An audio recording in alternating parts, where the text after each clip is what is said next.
मेरे सरकार ने हज़रत बिलाल से पूछा, फरमाया बिलाल कौन सा अमल करते हो, कौन सा काम करते हो ऐसा मुनफरद?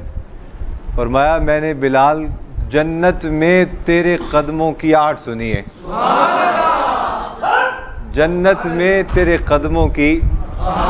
गोया ऐसे है तू जन्नत में टहल रहा था, फिर रहा था, चहलकदमी कर रहा था, कौन सा ऐसा काम करते हो? अर्ज़ की लजपाला और तो किसी अमल का मुझे पता कोई नहीं, हाँ एक काम मेरा ऐसा है जिस पे मैंने बड़ी इस्तिकामत के साथ अमल किया। कौन सा? अर्ज़ की या रसूलल्लाह मेरा जब भी वज़ू टूटता है मैं फ़ौरन वज़ू कर लेता हूँ।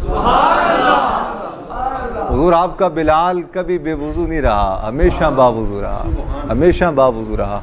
और जब वज़ू करता हूँ तो फरमाया मैं 7-2 नफल भी पढ़ लेता हूँ।